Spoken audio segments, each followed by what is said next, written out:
So I think we're here today to talk a little bit more about the concept of organizational health.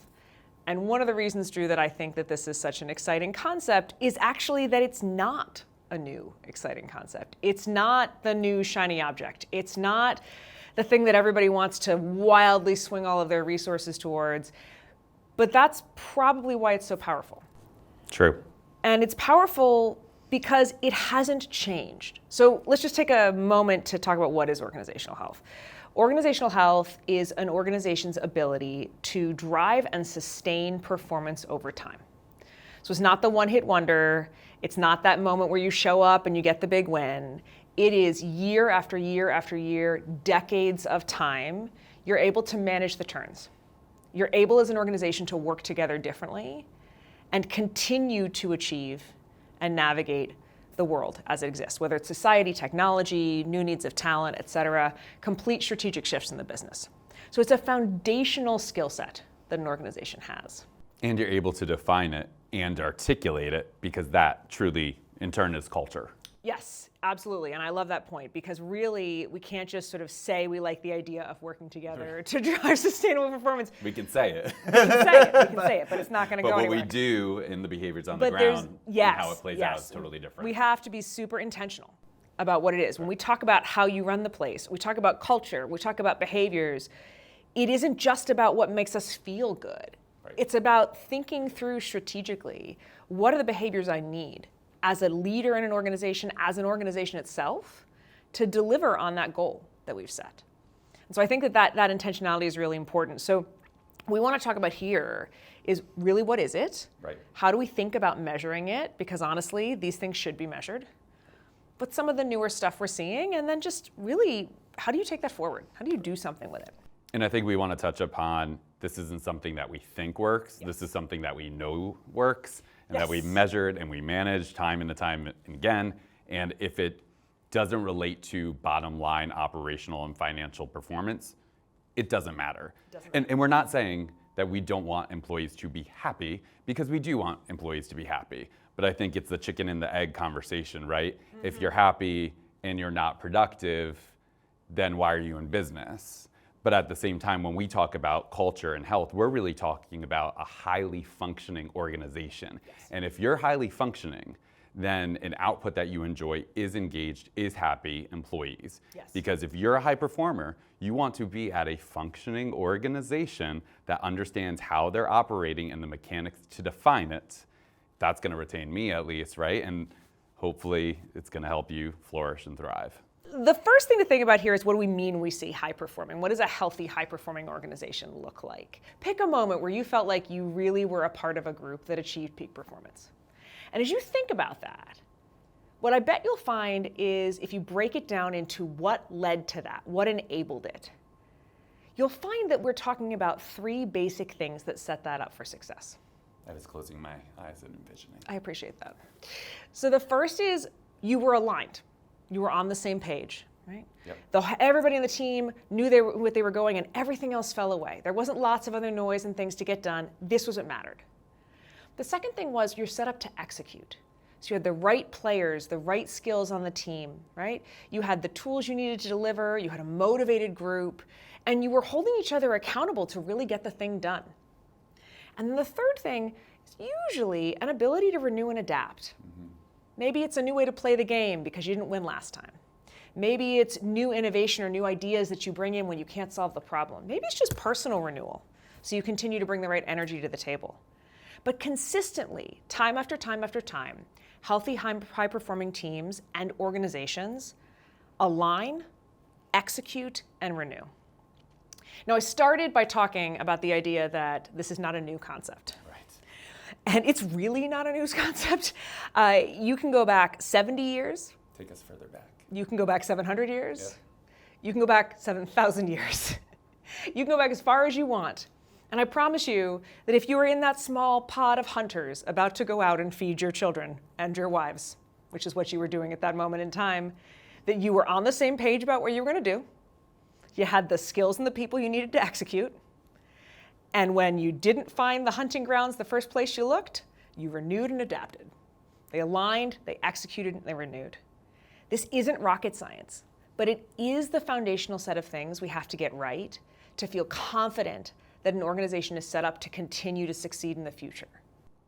And it is work, right? It does not happen without intentionality. Correct. And without being meaningfully deliberate about the culture and how you align and how you execute and how you renew. Right. And we did talk about earlier, hey, this isn't what we think matters, it's what we know matters. There's a lot of stats. Yep. One of my favorite stats is around total return to shareholder value, right? That we have found that healthy organizations, those who got it going on, they produce 3 times the total return to shareholder value compared to their unhealthy peers. And this is not looking at a snapshot in time and saying, okay, over this year they were healthy, great, they were performing. Yeah. This is looking over the period of about a decade to make sure that we're measuring, we're managing, and following these organizations that truly think about this in line with performance. They think of it one and the same. Yep. They're not thinking of performance on the right, and thinking about culture and org health on the left. These two intersect, and they have to intersect if they're going to run a viable business. Yeah, and in fact, there's lots of statistics. There's lots of research on all the different things that organizational health is able to not just influence. They're not correlative relationships, they're causative relationships. Let's make sure we get that right. Essentially what that means is that it's not that just because I'm high performing, it's easier to be healthy. It means that when I invest in and build a healthy organization, it drives performance. It is the cause of improved performance. And the numbers are kind of cool across the board. There's research on organizations that are going into mergers and acquisitions are wildly more successful at creating value when they're healthy. There's research on organizations and transformations and the improvement in EBITDA and the improvement in CAGR over 18 months, 2-year periods when you make these investments. There's research smaller in organizations on like-for-like units, 2 different stores, one that's healthy, one that's not, which ones actually perform over time and which ones don't. The list is actually pretty comprehensive. What it really comes down to, though, is organizational health is the single best predictor of future performance. Whether you're looking at people stats, customer stats, operational stats, financial stats, this is it. So when we talk about organizational health and align, execute, and renew, we have 9 health outcomes for organizations to think about. How do you effectively run the culture, right? So when we think about, let's start with align, there's 3 things. Alignment is direction, leadership, and work environment. So let's quickly touch upon each of those. Alignment with direction is, do your employees understand where the organization is headed? Do they understand your mission and your vision and how they plug into the strategy in the day-to-day? Yeah. Then when we think about leadership, it's not about one style of leadership. It's about what's the right mix of leadership styles for the right place and the right time and the right initiative, right? We know that sometimes leadership should be challenging. Other times it should be very supportive, right? Other times it might need to be empowering. You need to be constantly thinking about what is the right mix for your organization to drive that effectiveness. Yeah. And then when we talk about work environment, we're really talking about the working norms and the values that you instill that guide your day-to-day behavior as a leader and as an employee, right? And that's for all employees at the organization. Then the second bucket is around execution.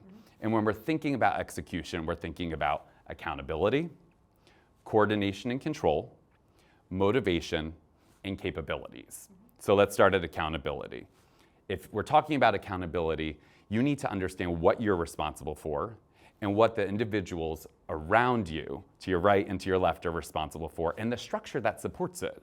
Because that's going to create personal ownership and help me understand what are the goals that I'm trying to achieve and the consequence management for the good or the worse. Then as we hop over to coordination and control, that's really about the metrics that you're managing at the organization. So the operations, the risk management, to really understand what's happening and how you truly are using that to guide the behaviors in a measurement and management savvy manner. Then as we get over to the motivation, I think this is more akin to satisfaction, employee engagement. I think it's a bit more about how do we understand the discretionary effort that employees are giving on a day-to-day basis, and also how are we appealing to their loyalty and rewarding them, both financially and non-financially, right? So intrinsic motivation. And then last but not least is capabilities. Do we have the right capabilities to execute upon our strategy? And capabilities come from everything from your hiring strategy to getting people through the door to then how are you developing the talent and how are we thinking about talent deployment, putting the right talent in the right place at the right time. And last but not least, renewal, which we often say renewal is about the innovation piece. And we know renewal is becoming very important as we adapt to unprecedented amount of disruption from the pandemic, right? We're now getting used to hybrid working models. Well, some organizations aren't, some organizations are. So the two that fall, or the two outcomes that fall within this bucket are going to be external orientation and innovation and learning. So when we think about external orientation, how are you thinking through the stakeholder management from business suppliers to business partners, how you're interacting with the communities in which you serve, which is becoming increasingly important because of public demands. And of course, how are you interacting with the customer at the end of the day? And then with innovation and learning, how are you fostering a continuous learning culture, right? We are learning every single day. We should continually embrace the learning, and how do we interpret that into innovation, both from the little I, so the little I being the day-to-day incremental level of improvements that everybody can engage in, because you can control how you work and the innovations within your day-to-day, but then how does that feed into the radical innovation with the big I, those big bulb ideas that are going to continually keep your organization ahead of the competition? Yeah, and it's interesting because even as you talk it through, you can feel the robustness of it, right? I hope so. You can. Which is, it's intentional. It is a strategic conversation that leaders should be having. It's not, how do you think about my team? It is, how do you think about your organization? And across the board, do people believe that you are able to do these things? I'm not asking about an individual leader when I talk about this. I'm asking, Drew, in your organization, with all the leaders that you see, do you believe that we have a clear direction? Do you believe that we hold people accountable? Do you believe that we innovate and learn and adapt? And you need every employee to say, yeah, I believe that that's happening. And that is foundational. Right. That is the thing that when we talk about a healthy, high-performing organization, we are talking about organizations with employee groups that say always, we believe that these 9 outcomes are happening. But if you think about all of those things as results, as outcomes, the real question is, what are you doing to get there? Right? Accountability is a result. Motivation is a result. I cannot tell you how many clients that I have, I don't know how many you have, who will come to me and say, I really want a culture of accountability. Oh. That's great. Who doesn't? Everybody wants a culture of accountability. Everybody. We're not accountable, right? They say that all the time. We're not accountable. We need people to be held accountable. Right. Okay. The question is, how do you do accountability? That's right. You can't do accountability. It's not a thing. You can't do direction. You can't do motivation. These are not things you do. These are things that are a result of something you do. So the real crux of how you need to think about organizational health and how you need to think about what is creating or limiting energy is around behaviors. It is around observable things that you can see leaders, managers do on a day-to-day basis. Specific priorities that you set that are strategic, that tell leaders and managers what it looks like to lead here. How do we make decisions? What metrics really matter? What do we need to prioritize? Who do I hire? Who do I train? What do I expect of them?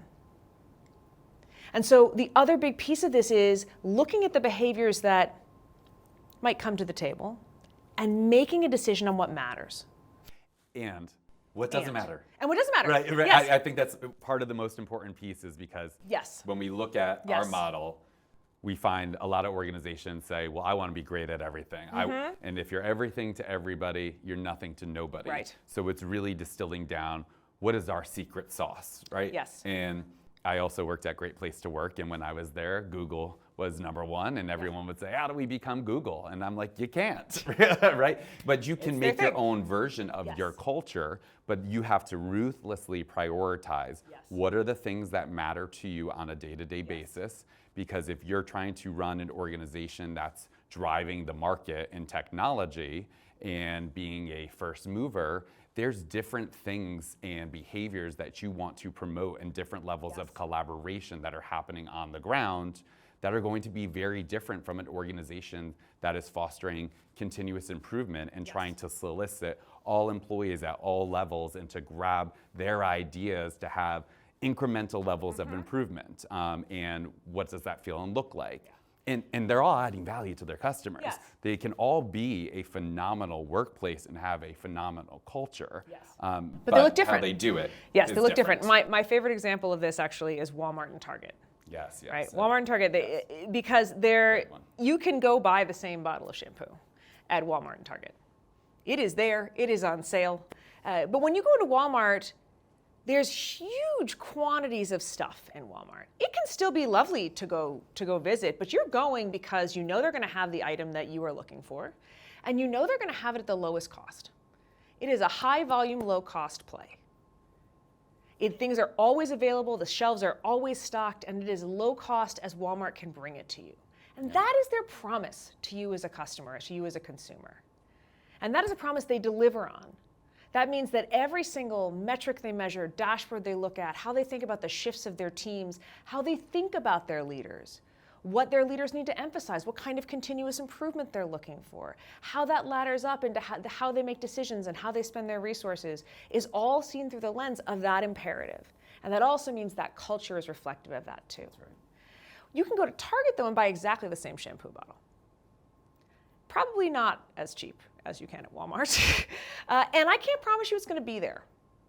Often at Target, you see not stocked shelves. You probably will find a whole bunch of other stuff that you didn't know that you needed while you were shopping there. Maybe you pick up your Starbucks, you wander the halls, they don't have your shampoo, but you're going to try another one. That's fine. But Target is about the experience. So the entirety of their culture, who they hire, who they train, how they train them, what matters for leaders, what metrics are prioritized over others, looks different. And to Drew's point about trade-offs, Target is willing to accept a not stocked shelf, and Walmart is not. Same product, different environment, different imperatives to deliver on their value proposition, and therefore a different set of behaviors and culture that get you there. So essentially, and we should transition into what are these specific behaviors now. We gave these two big examples, but underneath that framework of these are the outcomes you're trying to achieve, there are today 43 different behaviors that we see every organization bring to the table. And we call those management practices. We call those management practices. And there's a lot of interesting places and ways that different leaders can choose to lean in or not lean into each of these. But what's really important is you don't actually have to get all of them right. The way that Goldman Sachs motivates employees through perhaps career opportunities or financial incentives is not the same way that the ASPCA does. They have different needs, just like Walmart and Target. So when we think about this behavior set, we want to think about what is your strategy and what is the small set of behaviors that you are going to prioritize over all else, that are going to help define what is supportive of your client value proposition, what represents your employee value proposition, and therefore, how do you run the place? Now, over the past 2 years, Drew and I have had the chance to really explore the organizational health and the way we think about it today. It's actually been something that we've been talking about for over 20 years now. And if you didn't take it from the stats, we've done a fair amount of research on why this matters. But over the past 2 years, we actually got to reflect and think about what are some of the new behaviors that have evolved. Because while align, execute, renew, and those 9 practices stayed static, they remained, they endured, the behaviors and the practices have shifted underneath as society shifts. Yeah, and that shouldn't be a surprise, right? We have geopolitical issues. We've got different macroeconomic issues. We have the pandemic that we talked about. We had remote come into the environment, remote learning, and hybrid workforces. So it's natural that what got us here today Yes. is not going to get us to where we need tomorrow. And we even use the analogy with medical practitioners, right? We're continually evolving the medical research in how do you stay healthy, or how do we solve for cancer, and so on, right? Yeah. So it's natural that we would go into to evolve. dissect organizations and think, what are those practices? Yeah. So there's 3 in the most recent research. So let's just talk through those quickly. The first one is around leadership. This is not going to be surprising to folks. Leadership and the way folks need to lead has shifted. And in fact, over the time that we've been looking at organizational health and measuring organizational health, we've seen an evolution in leadership from where it started, which essentially was 3 buckets. It was, you can lead like the mayor, you can lead like the general, or you can lead like a dad. Those are the 3 ways to lead. Sounds perfect, right? I'm kidding. We have moved forward. I hope so. And about 10 years ago, it fully evolved into looking at supportive leaders, consultative leaders, challenging leaders who push you to do more, and then authoritative leaders who push to make things happen. But as we did our newest research, we saw another fundamental shift there, which was instead of authoritative leadership, we saw a move into decisive leadership. It's not about dictating. It is about being ready to make a decision when it needs to be made, and to push that decision forward so that we don't circle and spin. And to empowering leadership, so that the leaders that we are working with are really enablers of the performance of those around them and below them, rather than managers themselves. Yeah, I have a great example of this one. Perfect. That we also wrote about in our article, TJ Maxx. Okay. And what they have done is they have placed the power into the buyer's hands. And when I say they, senior leaders, right? So buyers are responsible for millions upon millions of dollars on a regular basis. If you think about the power that they need to get the merchandise into stores, and into stores as quickly as possible, especially with their strategy. And senior leaders have decided to flatten the structure and say, we want to eliminate boundaries and hurdles and not create unnecessary bureaucracy for you to be able to deliver to the consumer. So essentially, they are empowering buyers to directly work with the merchandisers, which eliminates the amount of time to get all of the merchandise into a store, to the tune of something about a week. So empowering leadership, empowering the buyers to make and also decisive leadership, because they're enabling them to make the decisions based off of their market and the stores in which they're responsible for. Let me hit on the second one. The second one is around data-driven decision making. And this one is really interesting because we really believed that this was going to be about more effectively running, executing in an organization, focused on that coordination control. Do you measure and manage the right stuff? Are you working towards that? And we found is that data-driven decision making is one of the greatest predictors of innovation in an organization. That organizations that have leaders that know how to look at data objectively, critically think about it, and use it to make decisions are much more likely to innovate, adapt, and grow.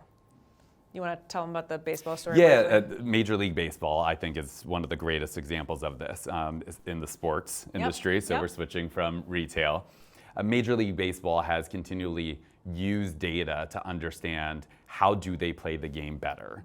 And that's from helping them understand how do we change up the roster to understand pitching and batting averages, to probability statistics and other data sources, so that they can even understand the teams in which they're up against. So while at the same time, though they're playing the game better, there are some consumer types of impacts there too. Because if you're playing the game better in baseball, what happens to the game? It gets longer. It gets longer. So it could get potentially more boring if you have now a really long game and both teams are using data to the point where is somebody going to hit a home run? So again, Major League Baseball took data into the hands of the consumer, had some focus groups, tried to collect other data sources to say, how do we continually make sure that we're using data to generate innovation with how we play, but also to impact the consumer experience. So the third one, just to hit on it quickly, and we don't need to tell a story on this one, is just an element around talent deployment. So thinking about organizations, it is huge cost to lose people, to hire people, to retrain people, and the speed at which skills are developing and changing is actually quite fast these days, like many other things. So the ability of an organization to identify and redeploy talent as needed to get different things done based on a strategic project or a new innovation that has come out, rather than based on the boxes and lines of the organization, has become really critical to deliver. So just to bring ourselves to a close here, and we appreciate all the time that you have given. I think there's a couple of big takeaways that are important for us. So the first one is that culture, the way you run the place, the behaviors you bring to the table, absolutely can be a differentiator and a competitive advantage if it is in line with how you are trying to perform. And if it is therefore intentional. If it's not intentional, odds are you're getting it wrong. Odds are there's something that you could be leaning into that you haven't really thought about, or there's inconsistency somewhere in the organization, and it's creating drag, and it's creating a potential opportunity where you could really accelerate. And if senior leaders aren't talking about it, they each fundamentally may be running the place differently, which then can cause clash, right? So the intentionality and making sure, you don't have to agree necessarily, but then you're going to have to come to some sort of alignment around how do we want to articulate our culture and what are the management practices that we want to emphasize. Otherwise, you're not going to be as successful. Right. So we have to be intentional about the behaviors that matter. And if we're not being intentional, we're probably getting it wrong. The second thing is behaviors are measurable. We didn't talk a lot about this, but the framework we talked about this through is through the lens of something that you can measure. You can ask employees to think about how often they see different observable things happen around them that are representative of how we need to run the place, right? And so that concept of it can be measured and it should be measured is critical, because if you're going to make it a part of your strategic dialogue, which is where this conversation belongs, it has to be something that we're able to put better numbers against, right? And then the last one is engagement and experience is critically important, but it's not about being happy. It's about being healthy. You can have a whole set of teams, you can have a whole organization of people that are happy, that are comfortable, and not have that set up to help you drive performance in the future. But if you set yourself up to align, to execute, renew, if people know what to expect, know how they fit in, feel supported in that, and if your rewards and support and motivation systems are all aligned with that, one of the results that you can get are teams that are led by healthy leaders, that create energy in the individuals who work on them, and that end up with a happy and high-performing workplace. And happy consumers and customers and clients. Absolutely. Right? Great. Thanks so much. Thank you.